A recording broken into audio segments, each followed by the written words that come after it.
Welcome to Indiana Sports Beat Radio, presented by Endeavor Hospitality Group and Andy Moore Honda of Bloomington.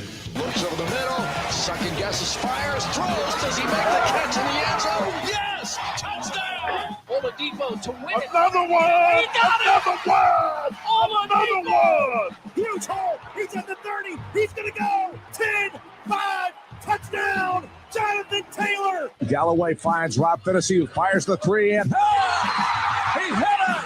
Now, from the Golf Club at Eagle Point Studios, here's your host, Jim Coyle. Hello, everybody. Welcome aboard to another edition of Indiana Sports Beat Radio. Jim Coyle with you as always. Dustin Schutte here as well, coming to you from the Golf Club at Eagle Point Studios, brought to you by our great friends at Andy Moore Honda, the number one Honda dealer around, and Endeavor Hospitality, full of tons of great places to visit. Places like BB's Market, who is your local meat shop, caterer, no matter where you live. They have some of the best custom meats around, best in-house made products around, and we're going to start having fun there, but you can start ordering online there. Visit bbsmarket.com. Make sure you do so, but join the WOW Club first so you can get points. But go to your Apple App Store, Google Play Store, sign up today and start earning WOW rewards. Welcome back. It's a Monday. Dustin Schutte, what's happening, man? I just got done listening to Eric Clapton's Layla to get fired up. I'm ready to go, man. I don't know if anybody has a favorite list of Eric Clapton. So you listen to a song about a she-male to get fired up for the show? I listen to it for the instrumental. I'm asking for a friend. Hey, I am not a lyrics guy. I don't know what any song out there is written about. I just know I'm saying drums of the guitar. I believe you.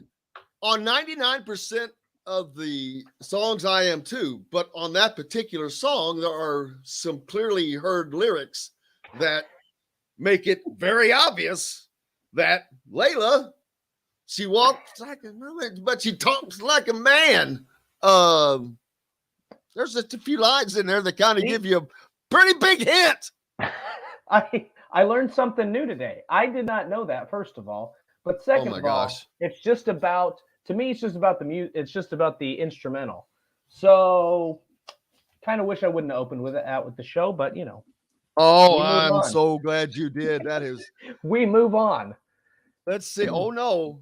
Oh man. I'm going to actually have to skip some of these lyrics now because I was not fully aware. I had never actually pulled them up and looked at them. So yeah. Better leave some of those alone.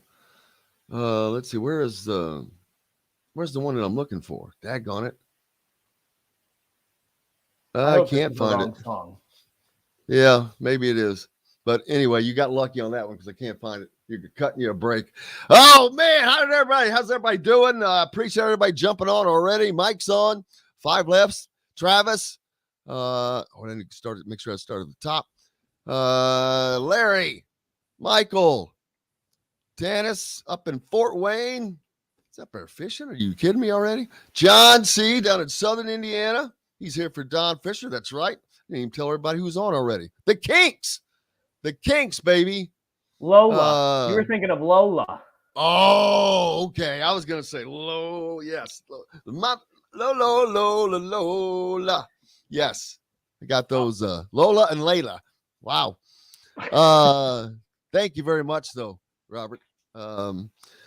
Dustin, what's the difference between a toddler? I'm going to leave that one alone. On the comments there, you can read them. Oh my. Yeah. Let's see. IU football to wear throwback road uniforms from the Bill Mallory 90s era. Is that for the season or is that for a game? Jim, yes. Thank you very much. Got us straightened out on that. Got you lucky. Man, a big weekend. So much happened, but nothing bigger. We got a big lineup today, of course, as always. Don Fischer, the man, the boss, makes his return to the show here for the rest of the season through basketball season. So that'll be that's going to be great. Dustin, of course, with us. Dustin Dopirak as well. And we'll talk to Jim Reamer, get caught up in any basketball-related issues. Week 0 is in the books. NASCAR gets an F from me from Daytona. Let's see. The FedEx Cup, Rory. How about that? Little League World Series. Oh, my gosh, there's so much. College football week 0. Where can't have all this good stuff in one day. Look at Bill, man. Bill jumping on. I haven't seen you for a hot minute. Hope you're doing well. Floyd down in Oak Island, North Carolina. Appreciate you as well. And everybody that's listening on the RAF. Always the right call. 97.7 ESPN in Evansville and on down in Marengo as well. Let's see. Yeah, we're in northwestern Nebraska. Going to talk about that. Don't worry. Scott Frost, man. Watch part of the Tannis, watch part of the Illinois-Wyoming. Not sure which is scarier, Illinois pass defense or Illinois run game. We're going to talk about that because Dustin noted last week that he thinks that they're going to have a pretty good secondary. So, yeah, lots to get to, man. Lots to get to. Not a lot of big games, but my weekend was incredible. I got to go home and participate in the Peggy Sherrill charity golf outing, which has been going on since 2010, I think. A good friend of mine, or was a friend from school, but friends with the family, and her daughter, Courtney, if she needs to go into the business of putting on golf events. It's always the most incredibly run one that I go to, period, first of all. But the fun, which I can't mimic that fun because you get to see people, your lifelong best friend. Shout out Mark Elmer. We played with Mark Dillon, his son, and his father-in-law Tony. His father-in-law kind of kept us in there, man. It was fun. It was fun because we were competing, but you don't really care at the end of the day. Old friends from that you played sports with, loaded up and right behind you and right in front of you. It's just you can't beat that. Lifelong best friends, man.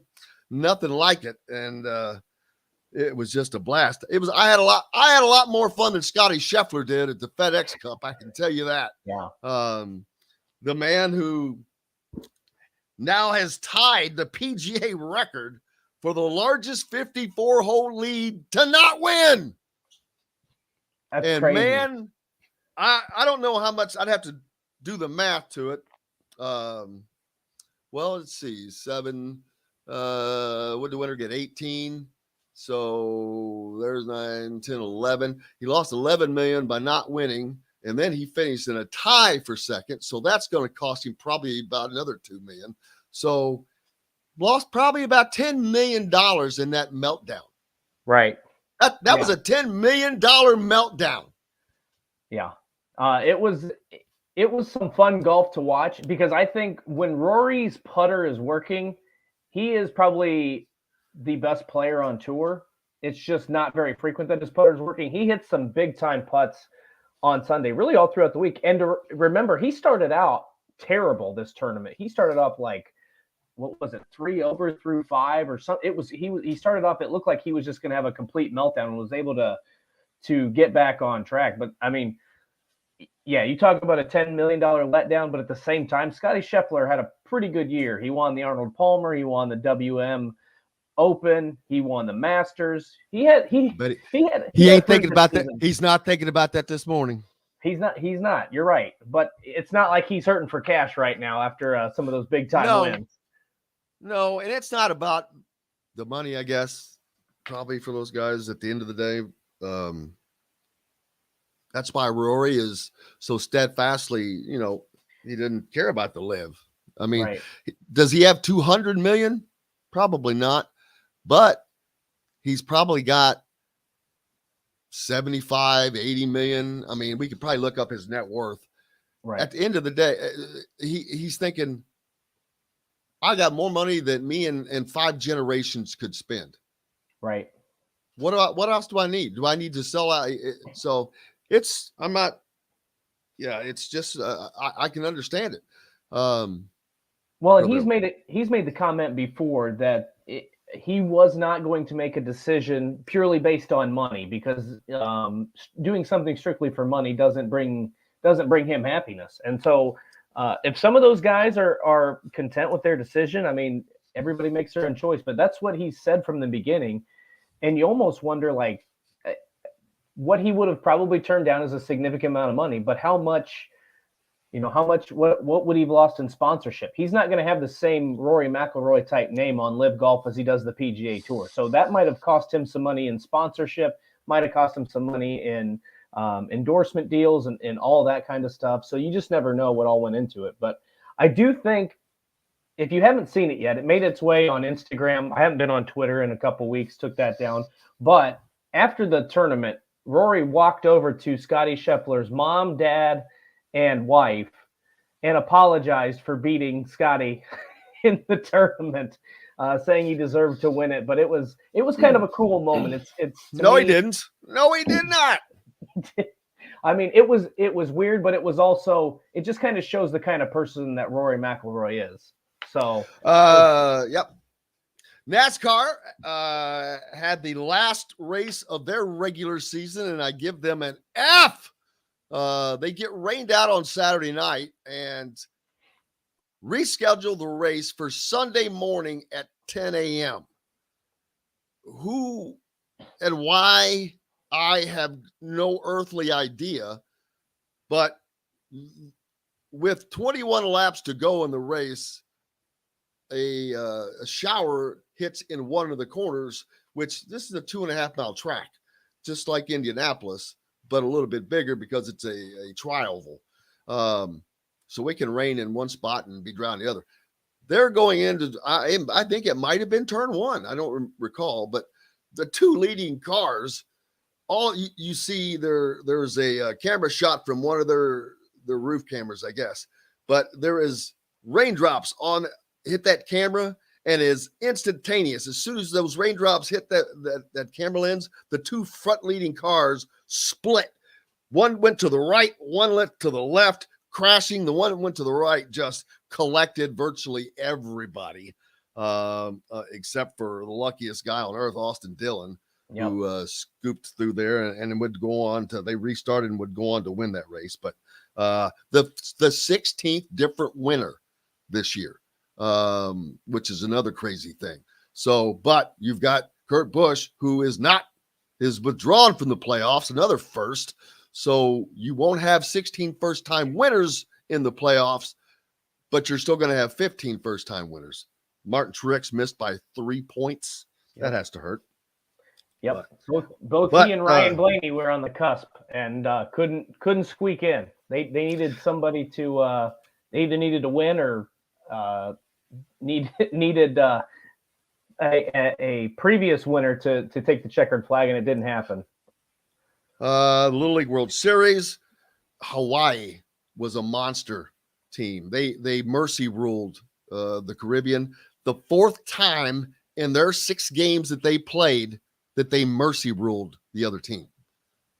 I'd have to look. I doubt there's been many mercy rules for the title game. But congratulations. Mui kaliki maka. So there you go. Christmas in August.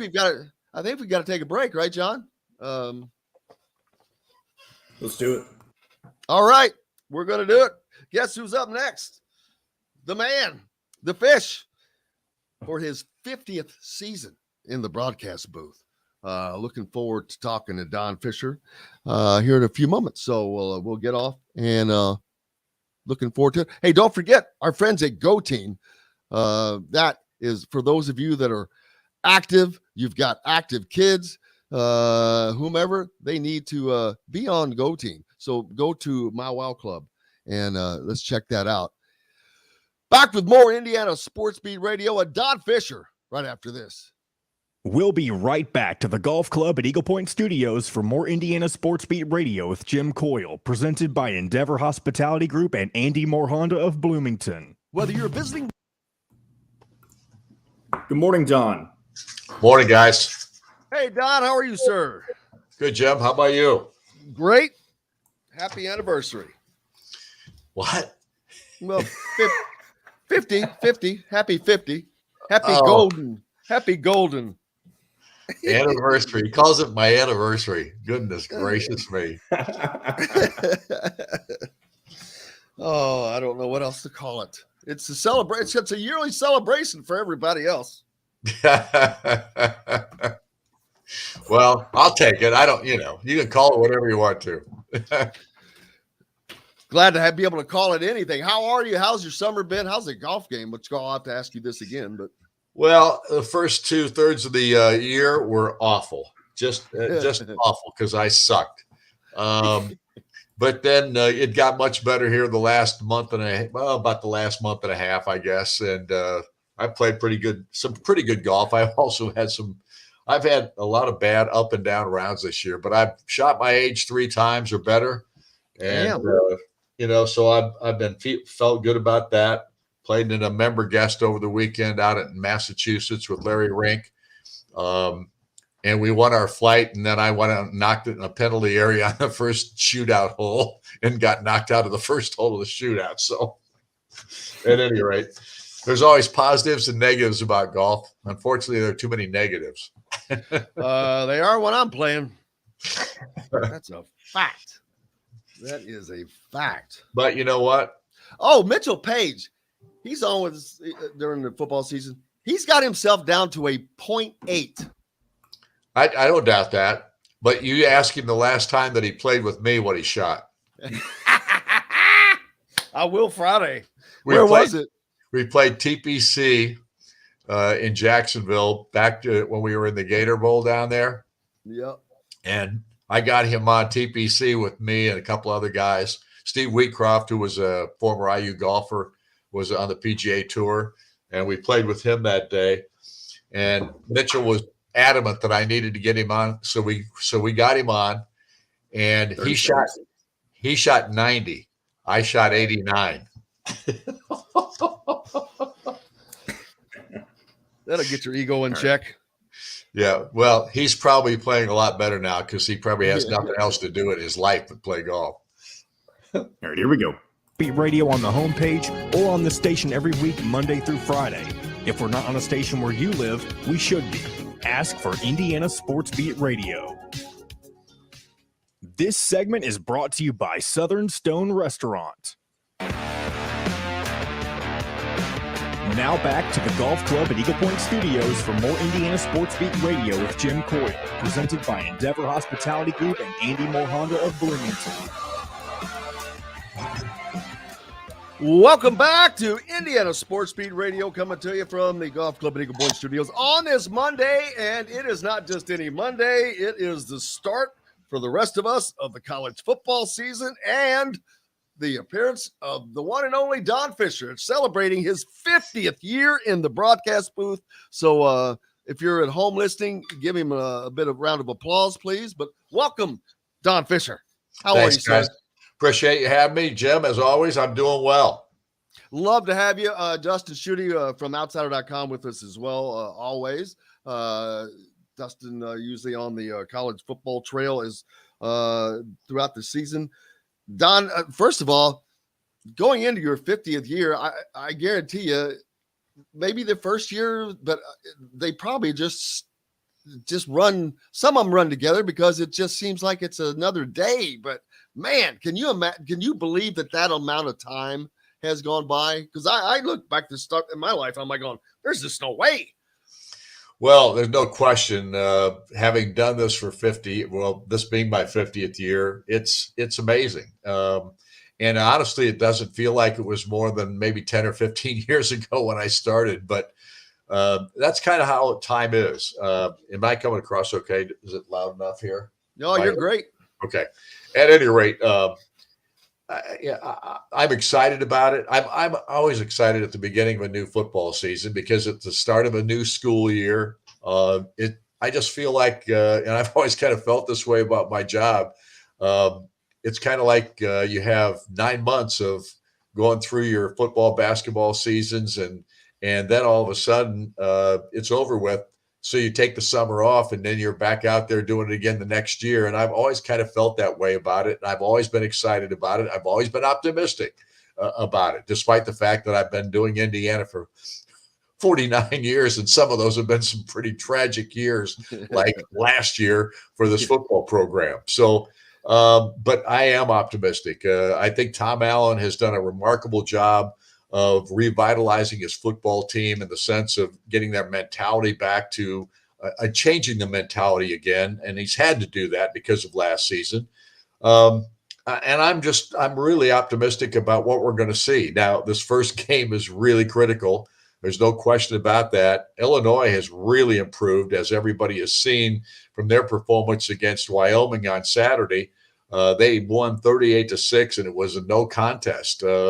Obviously, Brett Bielema has done a terrific job in his first year. Last year, the last 5 games they played last year, they won 3 of them, including wins over Minnesota and Penn State. That he's done a great job of revitalizing the Illinois program, and they think that they're going to be very good this year, as the indication would be after their first win over Wyoming.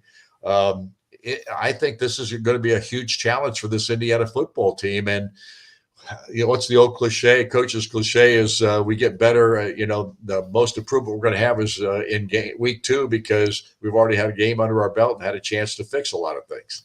Yeah, I asked Brett Bielema that very question at the Big Ten Media Days this year, and he knew, because I was on the Indiana beat, where I was going with it. So he was like, "Well, yeah, for those who haven't played, the most improvement is between weeks 1 and 2. But yeah, they're, as a team, there's no way that they're not better, and I think that they still have an advantage. I know that they don't know a lot about Indiana's offense and personnel, but I think I might trade off having that game as opposed to not, but we'll see, because it's going to happen this Friday. No question. I don't like it's happening on Friday. That's another point. Yeah, I wanted to make. So yeah, our college athletics is all about money these days. We know that. $7 billion for the Big Ten. You got to be kidding me. So who dictates that? It's television. Television dictates, and they want to play a Friday night game. And obviously this is Indiana's turn to have a Friday night game. Hopefully it doesn't happen very often. But that said, this is going to be a huge, important game for Indiana football. And I say that from the standpoint that, how about the mentality of this team after a loss last year, after losing or having a 2-10 season? And the mentality of your football team is hugely important to whether or not you're going to be successful. And I think this football team needs to win that opening game against an Illinois team that's very capable of beating them. Dustin, we've talked about the importance of that on winning this very game. So that has not changed, especially after their win this weekend. No, and it seems to me, Don, that right now, heading into the season, knowing that Illinois played a game already, Tom Allen understands that that's probably a big advantage for Brett Bielema and the Fighting Illini. So the reason he's probably a little bit more secretive than he has been in the past is to get any little bit of advantage he can heading into that week 1 game, not naming a starting quarterback to the public. He's already named it internally. Not showing much of the offense, only allowing a certain amount of practice for media and things like that. They're trying to keep this thing as quiet as possible, because I think that program, and I think Tom Allen knows just how important, just like the rest of us, if they don't win this game, you start to look at the teams in the Big Ten and you say, okay, where am I going to win games? Because Illinois is an improved team, as you mentioned, Don. Maryland, Rutgers, those teams are no longer gimmies. Those are improved programs, and Indiana's going to have their handful from the opening kickoff until the time the clock winds against Purdue on Thanksgiving weekend in November. No question about that. This is a tough league. It's been a tough league forever, but it's really getting good. And there's nobody that you play that isn't a good football team, and you've got to be ready for all of them. But from Indiana's perspective, there has to be dramatic improvement over a year ago. And that improvement has to be not just on the offensive side, it has to be on the defensive side as well. And that's why I think I have a real positive feel right now for what we're going to see on Friday night, because I do think Indiana's defense is going to be better than they were a year ago. They've got a lot of that personnel back and a lot of talented guys there, and they're going back to that aggressive system that was so successful 2 seasons ago when Kane Womack was the defensive coordinator. And Tom, I think, thinks he made a mistake last year in changing the defense, and it wasn't just him; it was the new defensive coordinator they brought in a year ago. But that guy's gone, and they're going back to what they used to do and were so successful at. I think that's huge, and I do think that the personnel on the defensive side of the football will be ready for it. I think they're going to be much better in that area. That said, the offense has got to get better too, a lot better than they were a year ago, and we'll see how that turns out, because you're going to have a new quarterback, you're going to have a new running back, you're going to have new wide receivers. But I do think the wide receivers and the running backs are big upgrades over what we saw last year. I don't think there's any question about that. And based on what we saw at the quarterback position, I think that's going to be a big upgrade too. And Don, of course, the biggest question was offensive line. Everything starts and stops there. Fortunately for Indiana, while it was their probably weakest link last year, it is their most veteran group this year. So hopefully there is a carryover of that experience, of that growth, because that's going to be the starting and stopping point of Indiana's success. No matter what they're doing offensively, they're going to have to give, whether it's Tuttle or Bazelak, the time to do what they need to do, and the holes for the running backs to do what they need to do. Well, no question. And I think Walt Bell, the new offensive coordinator for Indiana, realizes that. And I think he has simplified the things for the offensive line. I think that's one important factor. I think whatever tempo they play, and I think it's going to be a faster tempo than what we saw in the past. That's just my gut. And having watched spring practice and watch what we've seen in the fall, I think that will help the offensive line if they go faster. That may require more guys in the offensive line, maybe more offensive linemen, because that can wear an offensive line out too, going a really fast tempo.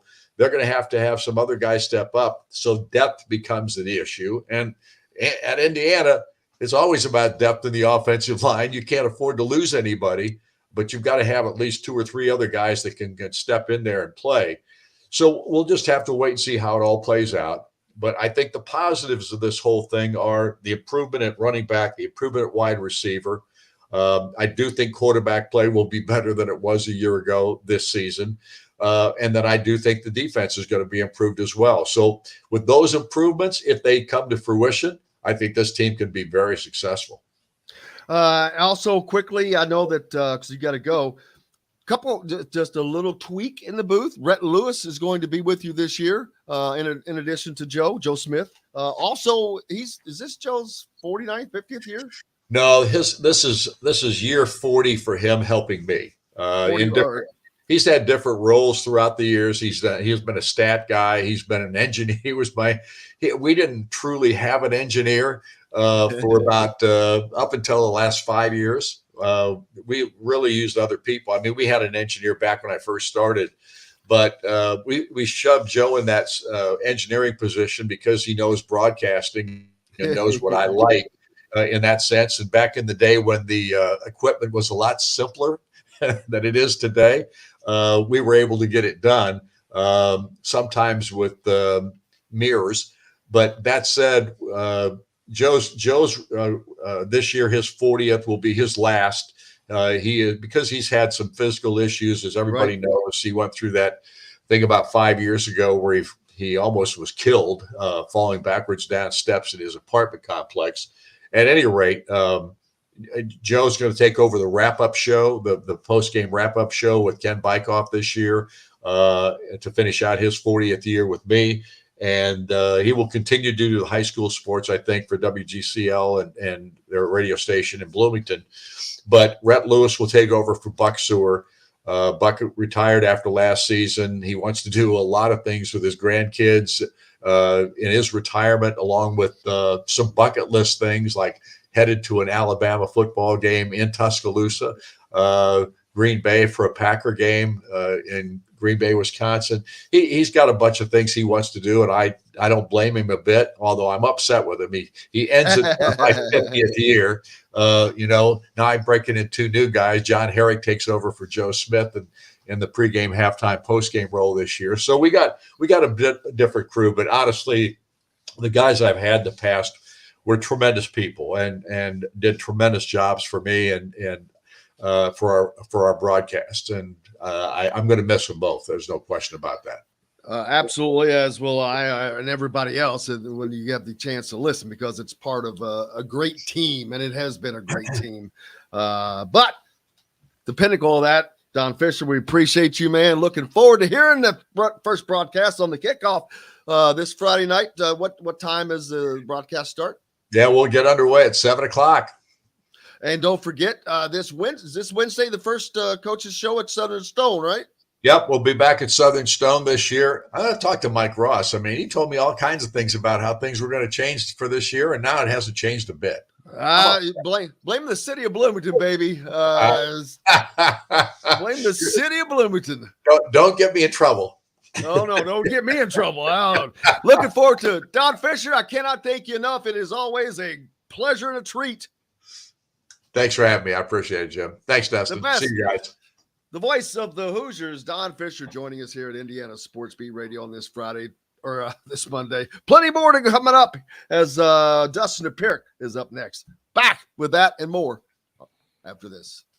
We'll be right back to the golf club at Eagle Point Studios for more Indiana Sports Beat Radio with Jim Coyle, presented by Endeavor Hospitality Group and Andy Moore Honda of Bloomington. The sun is out. The bird. It felt so good. It felt like a Friday.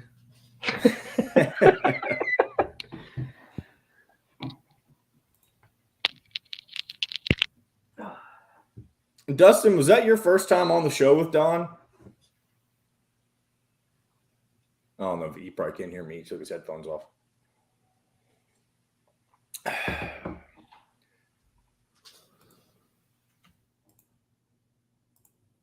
Jason, Kevin. Man, I've got nothing. I've got food. Well, I'm not going to say it. Never mind. Keegan, Alec, and that's it.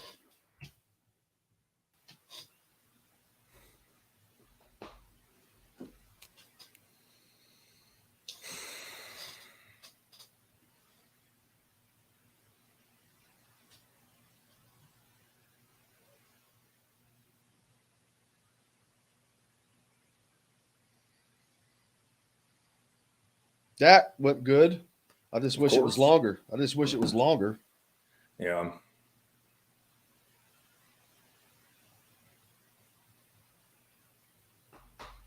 How many hits does he do? Does he do them all on Mondays? Yep. Wow.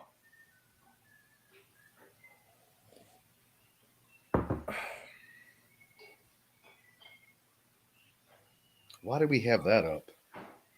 Have what up? A story about someone setting their SEC and ACC officials. I have no clue. Nope. Dustin Dopirak will probably be joining mid-segment because we had to obviously end a little early with Don. Well, see, I don't know. I didn't know the end time for him. Well, it is what it is. I mean, I thought you were taking to 9:20, so it's fine. And I would leave Southern Stone up for his entire segment. See, I definitely want to do that, but that whenever we do that for certain people, it does throw the normal thing off that you like to do. But just replace the second one with on that. Those days. On every day. There's no reason for now. It doesn't matter. Okay. Justin, how are you, sir? Doing good, Jim. How are you? Great. Had a great weekend, but I'm still in the middle of moving, so looking forward to getting that done. Coming out to Come see us at the all-new Andy Moore Honda, now in Bloomington. This segment is brought to you by Remax Advanced Realty, Indie Home Pros team by Cheryl Sizemore. Now back to the Golf Club at Eagle Point Studios for more Indiana Sports Beat Radio with Jim Coyle, presented by Endeavor Hospitality Group and Andy Moore Honda of Bloomington.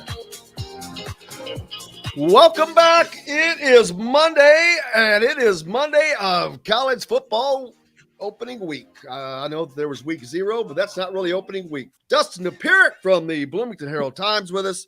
How are you, sir? Doing well, Jim. How are you? Cannot complain. Dustin Schutte as well. How much football did you get a chance to watch? A little, not much. Tried to make the most either. of the last weekend without football. I saw more high school football on ESPN that night than I think I saw college football that day. But same.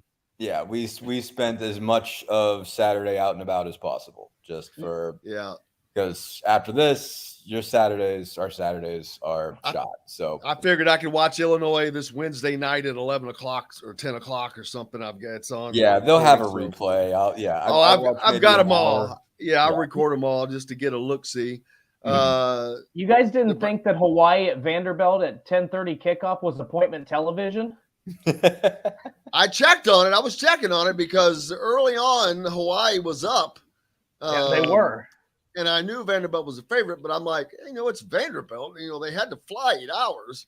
But then they erupt for, 35 points in the third quarter or something and just smoked Hawaii. I'm like, okay, well, there goes that 8-hour flight hurting them. That didn't bother them a bit. Hey, people forget they're leading the SEC right now. I was just getting ready to say they're half a game. They're half a game in front of in Alabama, the SEC. Georgia. Yeah. If their coach was Lee Corso, he would be taking a picture. He would be tweeting out the standings right now.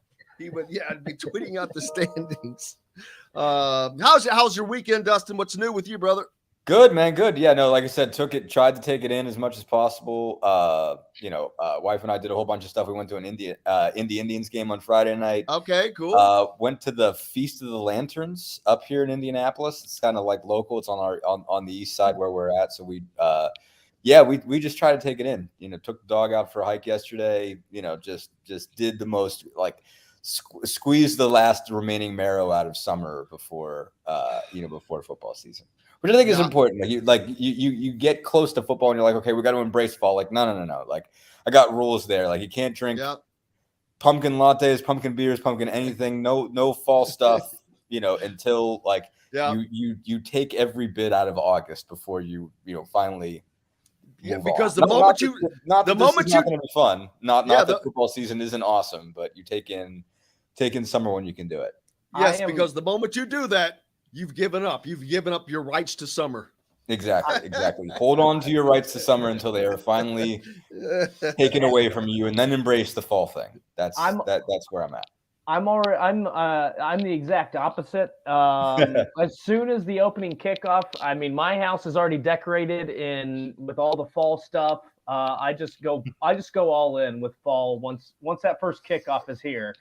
So, but good for you. I do love summer. It goes way too fast. And like you said, once college football hits, then it's a madhouse for your weekends for the next 4 months. You wake up and it's November.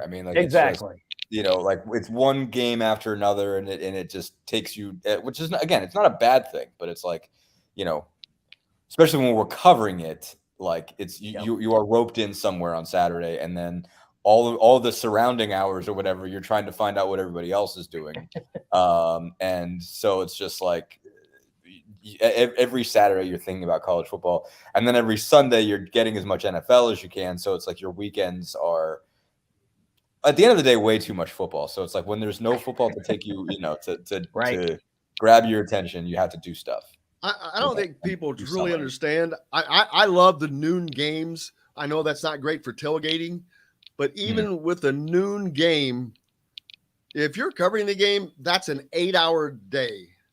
Yeah. At least an 8-hour day with pre-game, post, and then it's not a normal. It's usually kind of worn out. They're tiring. It's a more tiring day for some reason.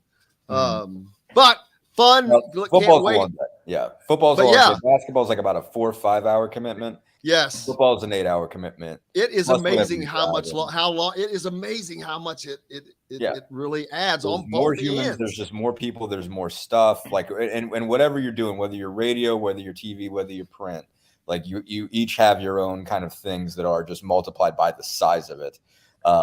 You know, like, I mean, like we got to be there we got to like be in the building watching stuff an hour early, because the most important thing that's going to happen on Friday is we see what quarterback trots out first, you know, and like, and you got to see what's going on in warmups, you know, like all that kind of stuff, figure out if anybody's hurt, because we're going to ask today and they're not going to tell us basically if anyone's going to be injured and missing this game. You know, we're going to get sidestepped on that today. So we won't find out until about an hour prior, you know, maybe hour and 15 minutes prior or whatever. So yeah, it's long. We shouldn't complain though, because everyone's gonna be like, dude, you cover football for a living, shut up. Fair. Yeah. I'm like, I don't care. This is one of the things that I used to complain about, and I used to get roasted for it. I always would complain about the Big Ten having Friday night games, and it's like, well, it's got to be easier. It's only one game to cover. And this was when I was covering the entire Big Ten. I'm like, imagine getting called into work on Sunday night.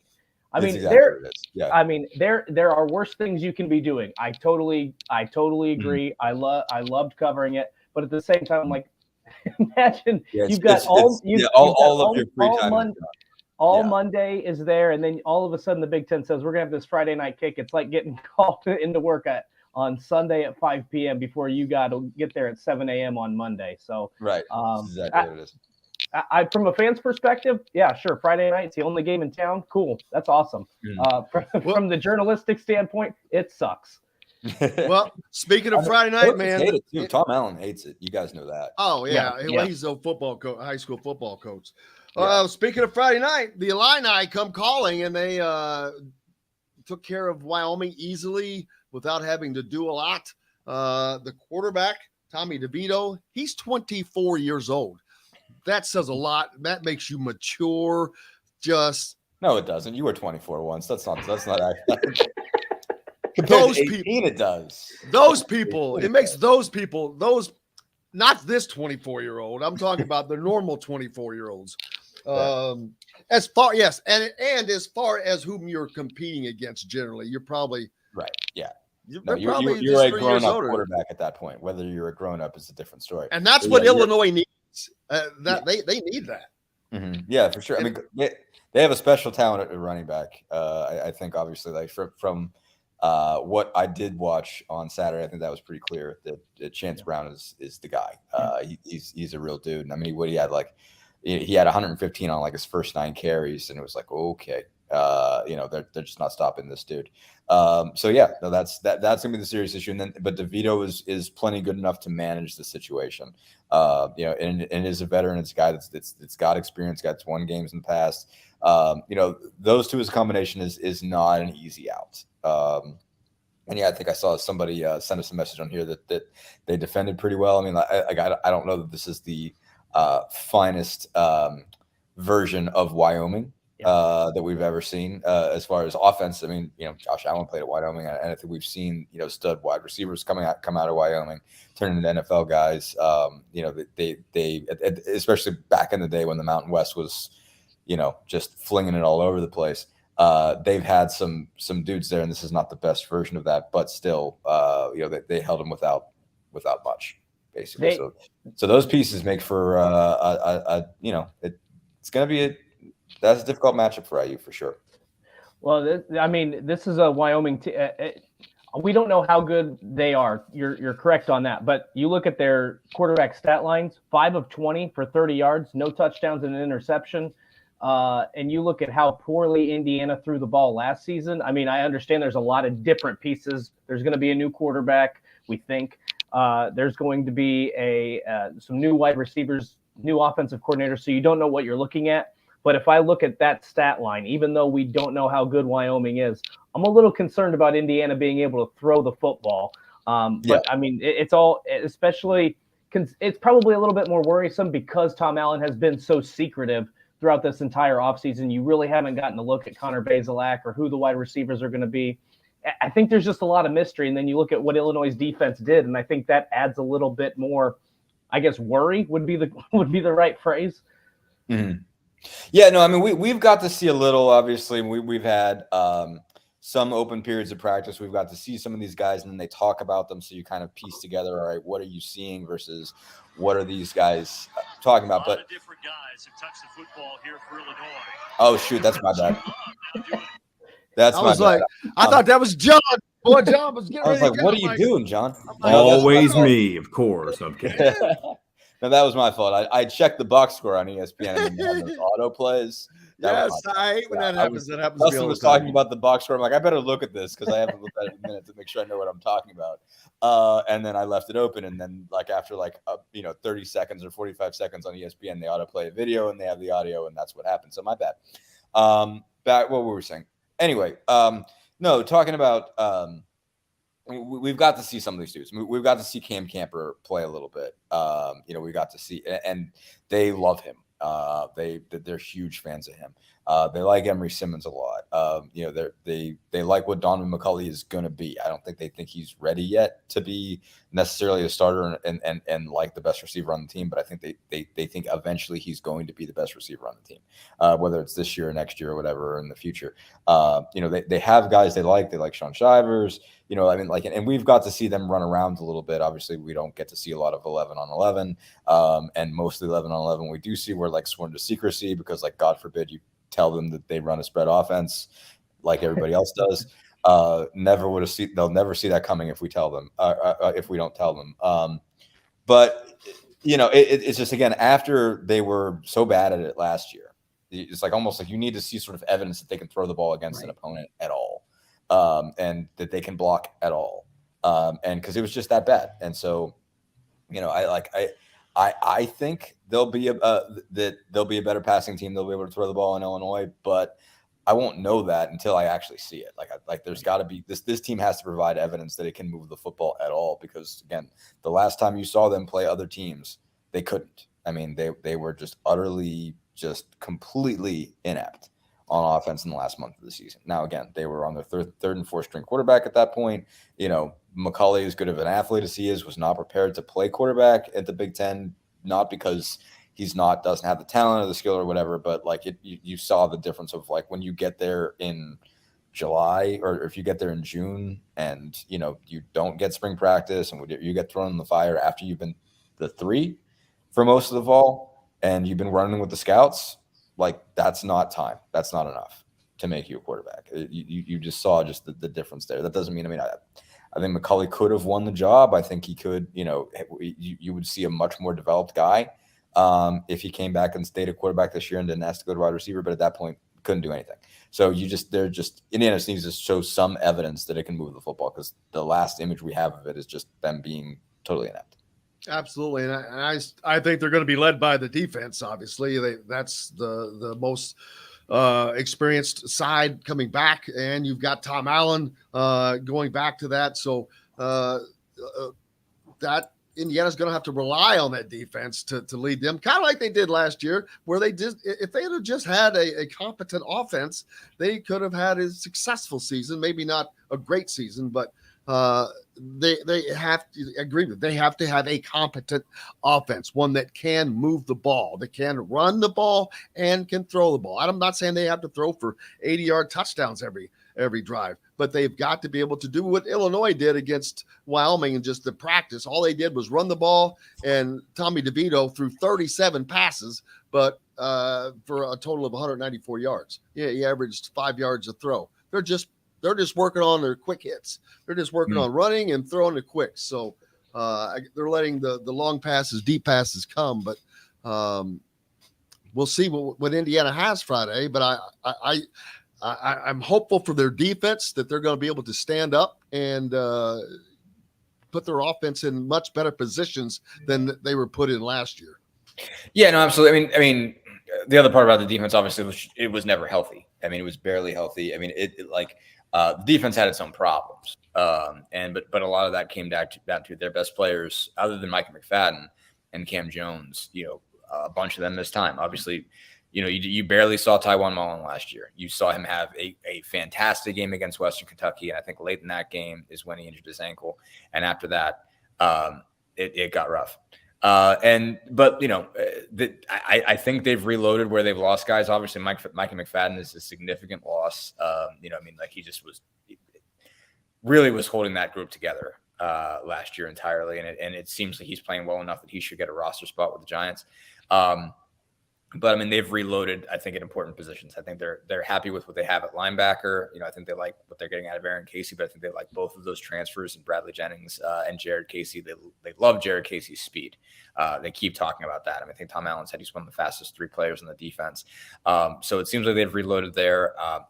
Defensive line, I think, is going to be an interesting spot. There's a lot of dudes that they like, but they barely got any production out of that last year. And the only guys who got sacks in the D line were Ryder Anderson and Weston Kramer. Both of those guys are gone. So you return 0 sacks on the offensive line or on the defensive line. So that's an issue. But they love what Lance Bryant's doing at the Bowl. They like Miles Jackson and how he's pushing Lance Bryant. They like a bunch of those guys. They like Nick James, the freshman. They like the Ole Miss transfers. They're I think pleased with what they're getting there now. I guess you have to see if it's actually going to show up and get production. But I think especially in the second and third levels, they're really happy with what they have. And again, a big thing is just that third level of the secondary, they have their guys back. Where just last year they were, they just never had a full complement after I think week 1. Nebraska losing over the weekend, their first game. Every game is basically now it's going to become the Scott Frost watch, and which is horrible. I'm not even a fan of his, but it's horrible for the team because it's like they can't focus on the season. They've got to focus on that.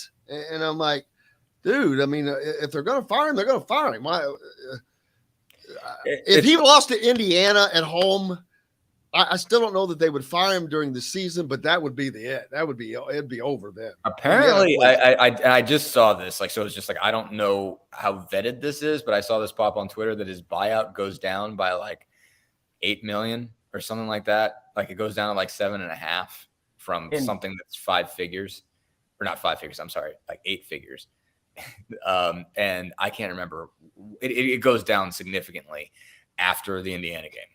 Yeah. So it becomes a lot cheaper to buy out Scott Frost. Wait a minute. I have never heard of that happening in season. Me neither. And I don't know why you would have that. I have no idea why you would have an in season. Well, is that not a further slap in the face? Because he's already previously made comments about scheduling to the Big Ten. Why don't you schedule us with Indiana more?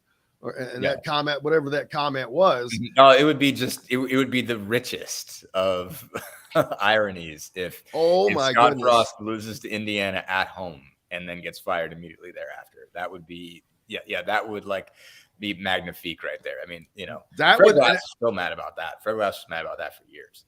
And they would. I think he would get fired on Twitter as a retired man and just celebrate that anyway. If that's what happened. If he loses to Indiana at home, I think he.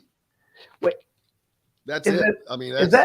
Is that the full story though? Is that all? Is that what he said? He just wants to schedule Indiana more, or was there more to that story that I'm sure there was more to that story, which I think Fred used as motivation for IU at the time.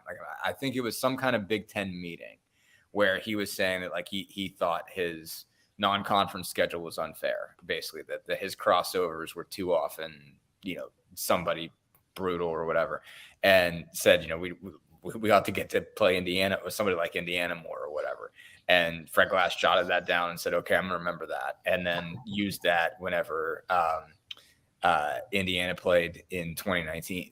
They played at Nebraska in 2019 and told those guys and said, this is something that, we think you should be motivated by. Nebraska wishes they could play you more, so make them pay for that. Fired up Tom Allen. I'm sure there's more to that. I can't remember what the meeting was or why there was a reason. There might have been. Scott Frost might have had a point. I can't remember who they were playing crossover games about that point. I don't know if they were getting Michigan and Penn State every year or something like that, or Ohio State, or something. and was sort of to the point like, hey, you're kicking the crap out of me. This isn't fair. How about you tone it down a notch? And everybody does that. Like, I think when it comes to this division situation where like, like Scott Dolson made a crack, and it's the other way, and it's better to do it with the teams that you're sick of playing that are beating you up. But like when I saw him do it this Bloomington press club meeting, he was like, yeah, like as far as divisional play is concerned, like we get the honor of getting to go places like Ohio State and Penn State and Michigan every other year and having them come to our place. We would just love to pass around that honor to some other people. And so like that was well done. Like, I mean, basically, but it's tough to walk that wire when you're ultimately just saying like you there is a gap here between the top of the Big Ten and the bottom of the Big Ten, and like the top of the Big Ten is so well heeled and has such advantages on the rest of it, and if you have to play those guys, it's it deeply affects your season. It affects your ability to perform above your standing, and that's Indiana's situation in general. I mean, you go into this season and with Ohio State looking like it can win the whole thing, Michigan back to being top 10, Penn State being fringe top 25, Michigan State having woken up after having gone in a hole for a little bit. And you're just like, okay, well, that's 4 losses right out of the gate. Like 8-4 is the highest you can reasonably aspire to. And then from there, it's like, okay, then you have these other games that are tough, but you say, okay, like right out of the gate, like best you can do it is 8-4 and 5th in the league. Whereas like on the West, it's, like that's going to be open every year. If you happen to trip up Wisconsin, you've got a crack at it. You've got a crack at playing in Indy in December, and then you're going to get housed by Ohio State by 40, but that's okay. You'll at least be there. And you'll be there, and you'll get a Citrus Bowl berth or something like that. And that's, not a bad place to be. So when you're in that position where you're complaining about scheduling, you're never going to do it well. You're always going to insult somebody. Or you're going to come off as a wuss or whatever it is. But, like they are still trying to lobby at the league level to be like, we need a better chance here. So I get why Scott Frost did it, but I also get why Fred Glass circled it and said, we're using this against you later, buddy. Yeah. Well, brother, I know you have got to head down to Indianapolis today to Bloomington today for the Tom Allen press conference. Start first one this week for the games. Indeed, it gets real. It is here, baby. All right. Looking forward to it. Safe travels. And thank you, good. sir. Look See you forward down to there. seeing Thank you you. in a little bit. You bet. All right. Dustin Dopirak from the Bloomington Herald-Times. Make sure you go there and give Dustin a follow. It's always got great content. Plenty more coming up with myself and Dustin Schutte here on Indiana Sports Beat. Brought to you by our good friends at Barber Pop Realty Services down in southern Indiana. If you're looking for a home in the Louisville, Floyd, Clark, Harrison County areas down there, reach out to Matt Lincoln at matt@barberapop.com. With over 3 decades of experience, they can get you taken care of. And also, if you're in the Indianapolis area, Remax Realty, Cheryl Sizemore, reach out to her. Her 2 decades of experience could be the difference between you getting the home you want and not. Cheryl at IndyHomePros.com. Back with more Indiana Sports Beat Radio right after this. We'll be right back to the Golf Club at Eagle Point Studios for more Indiana Sports Beat Radio with Jim Coyle, presented by Endeavor Hospitality Group and Andy Moore Honda of Bloomington. Andy Moore Honda. Hey, Jim, I need you to do me a favor real quick. It's easy. I'm trying to sign into your YouTube. It's going to send you a thing to your phone to confirm that I can get in.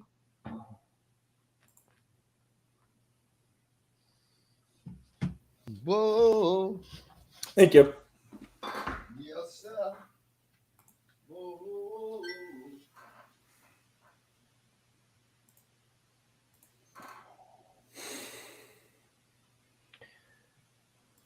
Okay.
Did you get lonely, John? Yeah. Oh boy. Oh man. Well, it's almost 10 o'clock.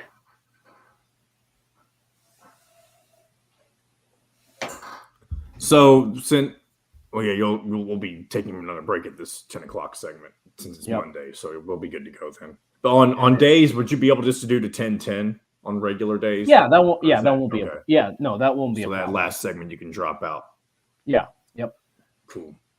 So today, Monday would be a little bit different, but like you have Jim coming on, don't you? At that time. Well, he's doing 10-20. We only do one segment with him now. The basketball recruiting stuff is winding down, but here we go. 0961. Cheryl Sizemore from Remax Advanced Realty. Let Cheryl Sizemore get you in the home you want today. Cheryl at IndyHomePros.com. This segment is brought to you by Feast Market and Cellar. Now back to the Golf Club at Eagle Point Studios for more Indiana Sports Beat Radio with Jim Coyle, presented by Endeavor Hospitality Group and Andy Moore Honda of Bloomington. Welcome back, Indiana Sports Beat Radio here on this Monday. It's a good one. Hope you're ready to get started. College football is here. Bumbo! Breaking out the Keith Jackson impression. Oh, Nelly, they got a big boys there. Knocked him loose out of fumble. Pick up the ball, roll in for a touchdown. A rolling Tide. Man, I miss Keith Jackson. He was. I know he was. It just iconic. Because that stuff was just natural. Yeah. Fumble! Oh, the big boy got in there. Oh boy, he's a horse. Knocked that ball loose. I mean, it's just funny. Yeah. Oh, man. Steve jumping on with us from south of small town USA. Love it. Tim asked, should Indiana be putting so much into the Illinois game? Should Tom Allen keep something for the next couple of games? Well, you're starting with a conference game that you have to win. Yep. There's no options. You have to win. Your next two games are against people that you should beat with your second team. But Western Kentucky did not look good in that opening. I don't know how much you take away from an opening game like that, but they played Austin Peay, and Austin Peay gave them, which is an FCS team, gave them a run for their money. So you should win those games regardless of what you put on film. So that's why it's critical that you beat Illinois. So you got to put it all out there. I mean, there's no reason to hold back, because also we've talked about this. If you can start off with momentum and get to 3-0, then I think you have a chance going into Cincinnati. I know that we've talked to some people on here who don't think Indiana has much of a chance in that game. Cincinnati's not going to be as good as they were last year. They're still a good program. It's going to be a tough game. But if you're able to generate that momentum by beating Illinois, you should be 3-0. And you head into that Cincinnati game with a ton of confidence, a chance to make a statement. And can you imagine getting to 4-0?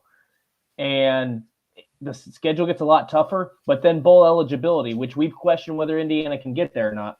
Bowl eligibility becomes a hell of a lot easier if you only have to win 2 out of your next 8 games.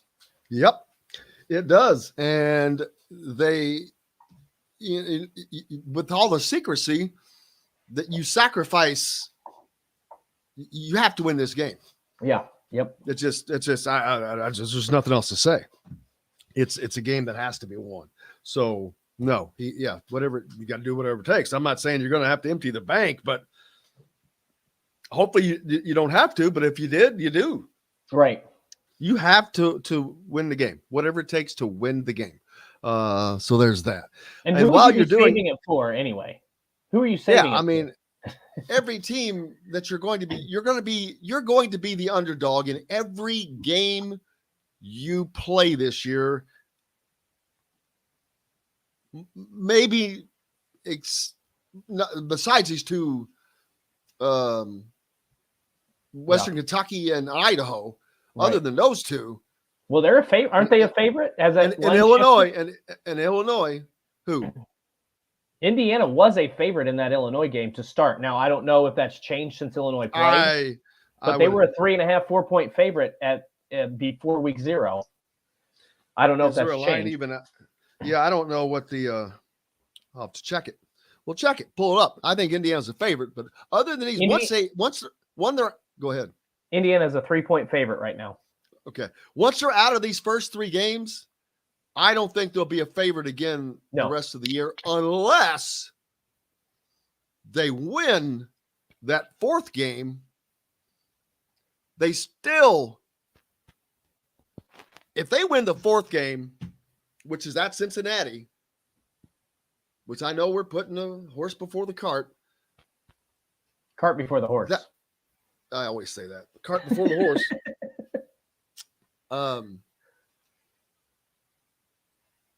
It's Nebraska.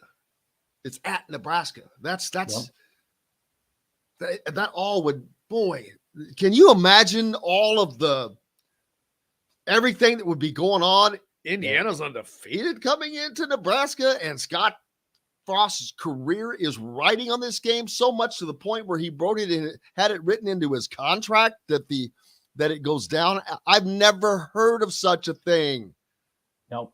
I've never heard of a buyout going down after a specific game. And I know that they're going to say, well, it's not after the game. It's, that just happened. That just was on that. That's just when the date happened to be. But bull crap. Right. Unless they can show me that this is when it was signed and it was signed on this exact date a year ago, 2 years ago, whatever. Maybe after Indiana beat him last time. I think it was part of the restructured contract. I don't know if it's that specific date, but I know what Dustin's talking about, and it is. There's no way it's accidental. There's no way it's accidental. If it is after that, because you look at here, I'm just going through Nebraska's schedule right now. I believe that's the 6th game. 1, 2, 3, 4. It's the 5th game. It's the 5th game on the schedule. So I think if Nebraska is not 4-1 after that, and they've got Oklahoma. I mean, boy, they're not beating Oklahoma. Not after what we saw. I don't know. Here's the thing, Jim. I don't know that they're going to. I don't want to put this out there, but I am very concerned if I'm a Nebraska fan about that North Dakota game. North Dakota was not great a year ago, but they were about a 500 team. 4 of those losses were in 1-possession games. Nebraska has a long flight. They've got a long flight, jet lag. It doesn't matter. You get better so that doesn't matter. Okay, but they weren't. Well, I mean, you have a point. But North Dakota also, this is their first game of the season. This is their Super Bowl. This is if they win this game, they don't care about what happens the rest of the season. Yeah. So I'm just saying, just nervous. Well, you're nervous for whom? I would be nervous if I'm a Nebraska fan about that game. That's what I'm saying. I wouldn't be nervous. I'd be I don't see how Scott Frost survives. Not after losing to Northwestern, although their quarterback looked good. It's not that they're. It has never been about the talent at Nebraska. Never. The talent has been outside of maybe his first season. His talent has been there. Well, the funny thing is, this game came down to one. This game came down to one play. He has relinquished calling offensive plays, but he was the man who ordered the onside kick in the second quarter with a 2-touchdown lead. An 11-point lead, 28-17. 11-point lead. And I get it. That mindset thinking because nobody else was expecting it, but it wasn't successful. And guess what? That is on Scott Frost. He called it, and it cost them the game. Not only, here's the thing, and I said this from the start. I don't know. I understand the mindset of doing it. You had all the momentum. I don't know why you call it. Okay. But I guess I can kind of understand that frame of mind. You want to end the game. However, the biggest problem I have with it is that when you watch that play, it was not well designed. It was not like there was nothing about that would indicate it was an attempted fake. Like you see some guys run up to the ball and it looks like they're gonna boot it into the end zone, and then all of a sudden they hold up and they have a special kick planned or something. There was nothing tricky about that. There was nothing. It just looked like they were uninterested in going after the football. There was it. it was such a failure. It was almost like a summary of what he's done throughout his tenure at Nebraska, which is make a lot of really bad decisions in clutch situations. Well, we'll see how that works out. And looking forward to this Friday, though, too. Well, actually, it starts on Thursday with Purdue and Penn State. That's a game I'm really looking forward to watching. Yes. I'm not kidding. This week I was like, I had stuff to do that was more important. But next Saturday, baby, it's ball on. Word out of Bloomington, Upland Brewing Company, craft brewer with 3 breweries and 6 brew pub locations throughout Indiana, today announced a new partnership with Indiana University Athletics that will make Upland Brewing Company the exclusive craft beer sponsor starting this season. Coors Light is the domestic beer sponsor, Molson Coors Light. As part of it's a 3-year agreement. They will produce promotional beer packaging utilizing IU's cream and crimson color scheme and branding, host official IU athletics watch parties for home and away games at all of their locations, and all the stuff that goes along with that. So there you go. IU is home to Upland, or Bloomington is rather home to Upland. So there you are. You can, that hasn't changed at Memorial Stadium, and probably available at the baseball and the softball stadiums and wherever soccer, I think every place except for Assembly Hall. I think the only Upland Brewing I've been to, I believe, is there was one in Fountain Square. Was there not? I don't know. I think that's okay. They're not a sponsor, so I couldn't care less. I was just making the public service announcement. We prefer Metalworks Brewing around here. Perfectly. Because Metalworks Brewing Company is the culmination of a passion for beer, food, and custom metal art alongside a desire to be actively involved in the Bloomington community. Recently launched in June from a staple of Bloomington, the former Function Brewery, Metalworks Brewing Company, located right off the square in Bloomington near Cabello Restaurant. So make sure you stop by and check it out. Great. Another segue. Did you want to say something before I left you? No, I was just going to say I need to see if I can get my hands on some Metalworks Brewery down here in Florida. Well, there you go. We'll work that out. Hey, we're back with plenty more here on Indiana Sports Beat Radio. It's on Monday. It's game week. College football is back, and so are we. Right after this. We'll be right back to the Golf Club at Eagle Point Studios for more Indiana Sports Beat Radio with Jim Coyle, presented by Endeavor Hospitality Group and Andy Moore Honda of Bloomington. Hey, this is John. How about that? College football is back, and so are we right after this. It's what I do, man. It's what I do, man. Sometimes, every now and then, blind squirrel. Segue, baby. It's all about the segue. Dustin, are you hopping off? I'll stick. Since it's 10:20, I'll stick around. It's not too late. Aren't you just the kindest? And then I'll jump out at. I'll have to jump out at that point. That's fine. We'll have Mr. Reamer there at that point. Well, anyway. That's what I was thinking. I was gonna say I couldn't remember if you said 10 or 10:20, but I was gonna say if he was on at 10, then I would hop off and then come back at 10:20.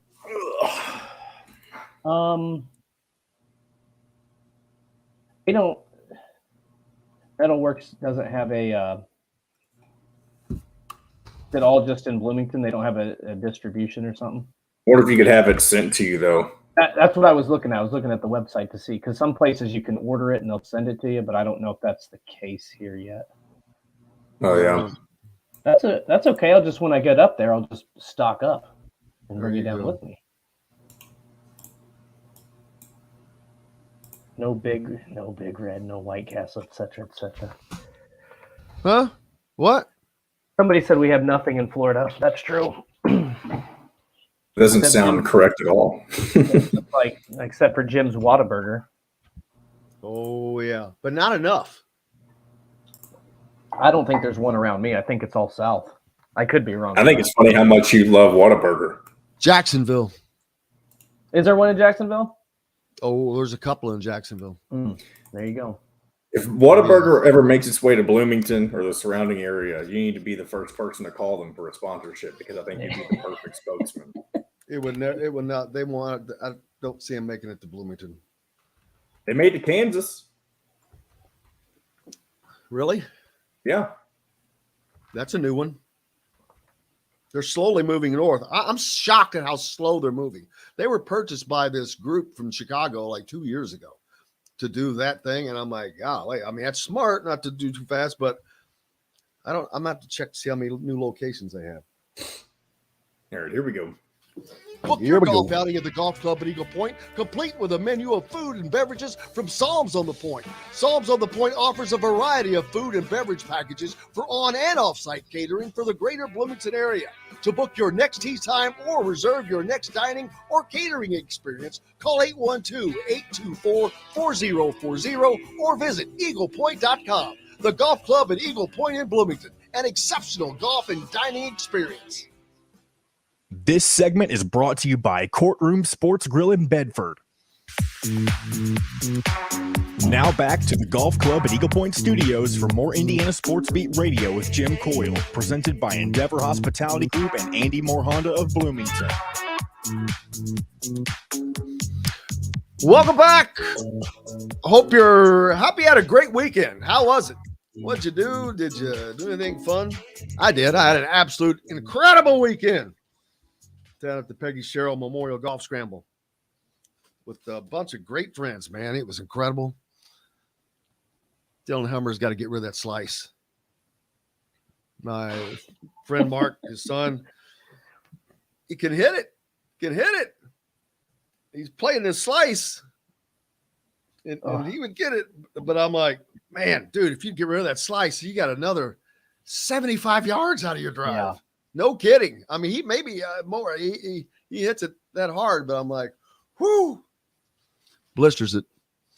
I wish I could do that. You know what happens is when I if I slice and then I try to correct for the slice, that's when I end up hitting it straight, and then it's out of bounds to the left. Polly burgers were okay, but I miss Polly Freeze. Polly Freeze is a well-known ice cream joint down in Edwardsville, down very close to where Pat Graham Park is. Pat Graham Court, whatever they call that. But yeah, a lot over the weekend, man. Washington running back Brian Robinson got shot yesterday in an attempted robbery, carjacking in the D.C. area, in the lower leg area. But he was expected to be their leading back. Yeah, so, and some clarification on that too, because it was very vague on Twitter. He was the victim. There were he was the victim on that. Did somebody think he was carjacking somebody? Because of the way the initial reports were phrased, it said he had been shot after a robbery, and there was it didn't paint him as the victim nor the perpetrator. But at the same time, since it was vague, there were some people inferring that as he was the one in the robbery. He was not. He was the victim of that robbery, carjacking, and got shot twice in the lower body.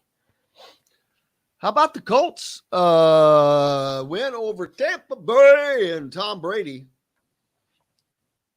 Matt Ryan and Tom Brady both played the opening series. Colts get a win. Let's see. You had T-Gray Scales. T-Gray Scales making some plays in his game. I retweeted, trying to hang on to a spot with the Cincinnati Bengals. And then you've got Peyton Hendershot, who scored a 14-yard touchdown, I think I saw. I'm going to be shocked if he doesn't make the roster. I've heard his name enough where I think he's going to stick around, and kind of shows you part of what Indiana's issue last year. If you've got that kind of talent, which they did, and it doesn't get utilized, although I think he drops some balls sometimes at crucial times. But I think I mean, I think that was an issue for the entire team last year. I think it came down to mentality as opposed to talent. So now that you're out of that situation,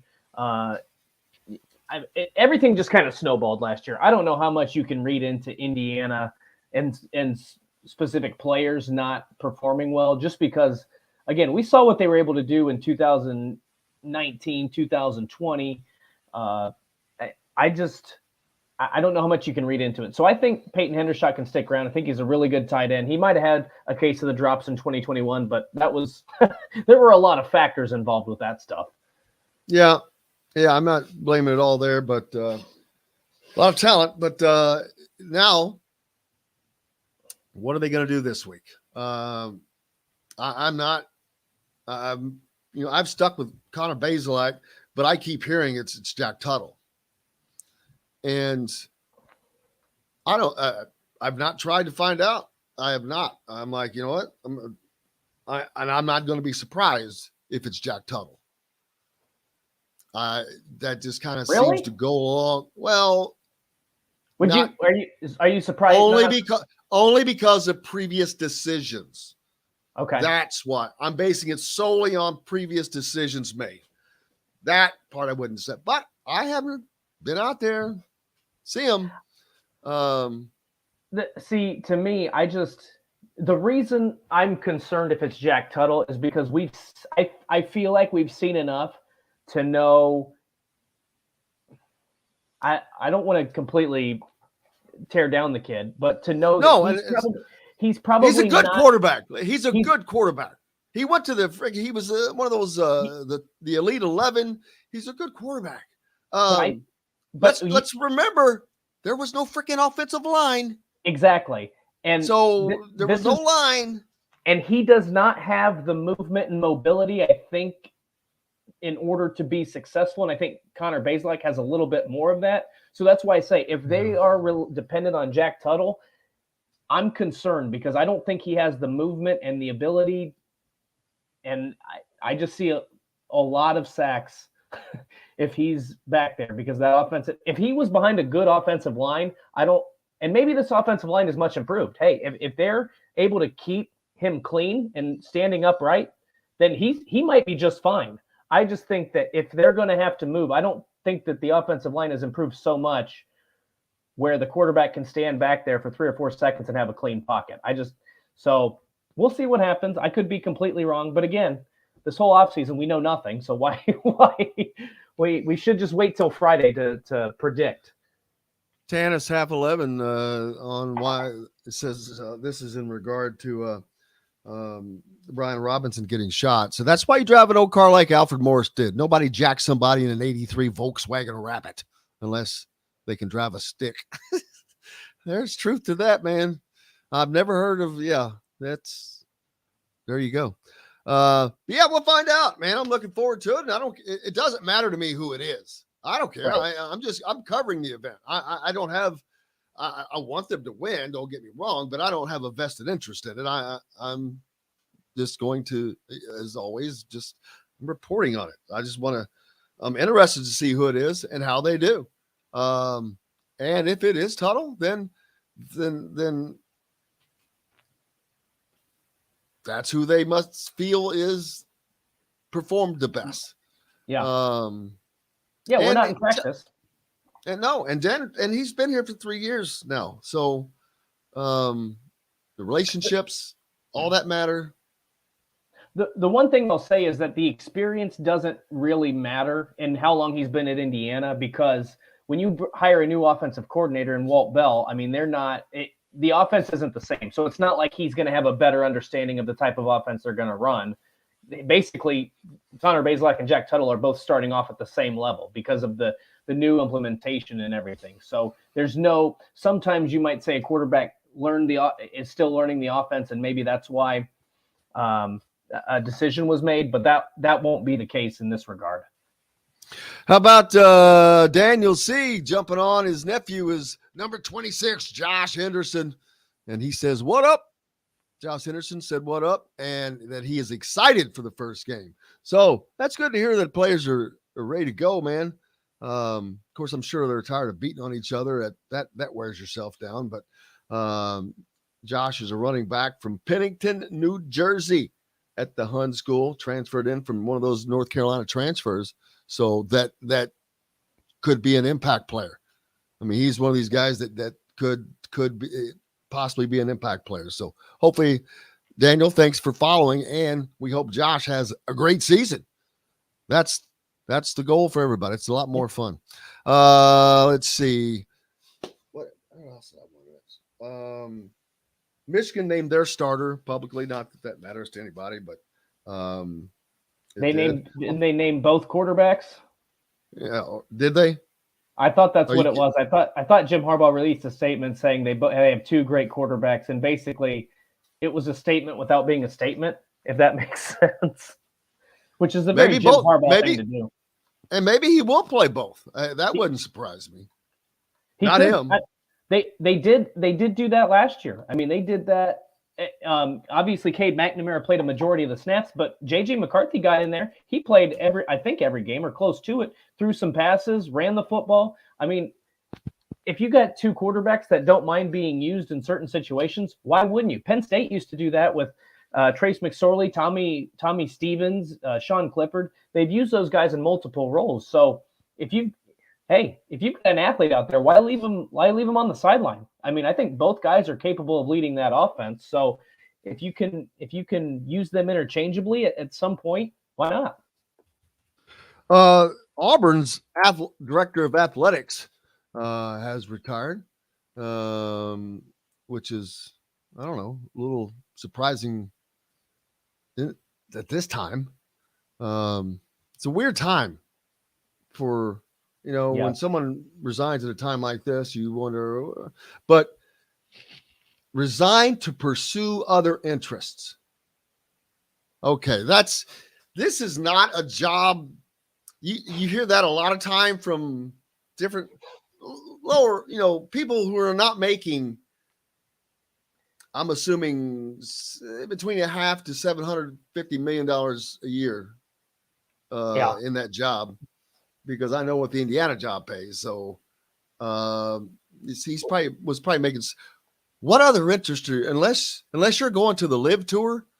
I don't know what other interest you're going to have, man. I think he's not interested in dealing with the Brian Harsin drama any longer, is my guess.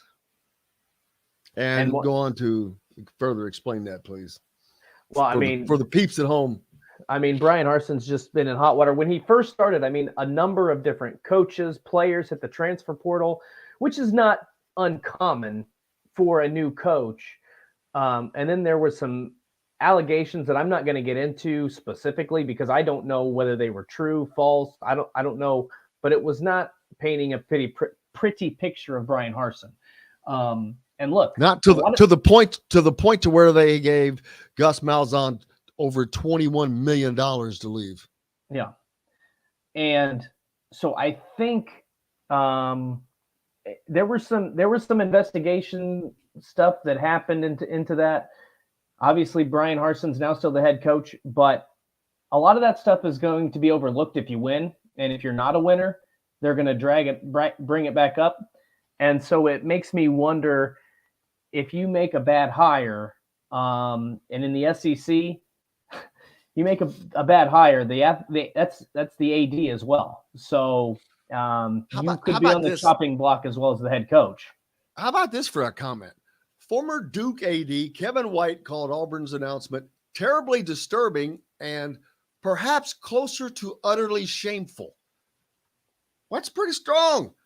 Goes on to say the apparent political dysfunction within Auburn is truly legendary, said White, now a professor of the practice at Duke's Fuqua School of Business and emeritus athletic director. More specific is the quote. More specifically, this particular leadership transition unequivocally ascends Auburn to the catbird seat in terms of being tone deaf nationally. Of course, Alan and Christy Green and their beautiful family will undoubtedly take the high road, for Alan is among the classiest and most talented individuals in terms of emotional, intellectual, and decency, blah, blah, blah.